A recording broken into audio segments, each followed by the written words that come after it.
नमस्कार दोस्तों, आप सबको हमारे यूट्यूब चैनल पर स्वागत है। मैं आप सबको बता दूं कि पावर स्टार पवन सिंह जी का एक गाना रिलीज हो रहा था 9 तारीख को।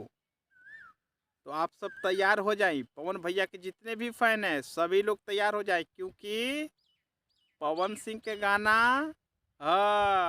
जिनका कहल जाला record machine, history maker, power star, ये सब खुद से नाम ना धइल रहे पवन सिंह।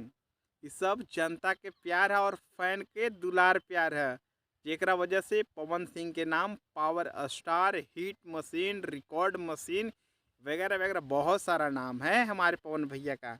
तो 9 तारीख का पवन भैया का एक गाना आ रहा है, बहुत ही सुपर डुपर हिट सॉन्ग, जिस गाना का नाम है ओढ़नी हटा के। तो 9 तारीख को गाना आ रहा है। इस वीडियो को ज़्यादा से ज़्यादा शेयर करें और जितने भी पवन सिंह भैया का फ़ैन हैं, भोजपुरी देखने वाले हैं, भोजपुरी सुनने वाले हैं, इस चैनल को सब्सक्राइब करें और ज़्यादा से ज़्यादा इस वीडियो को शेयर करें। धन्यवाद।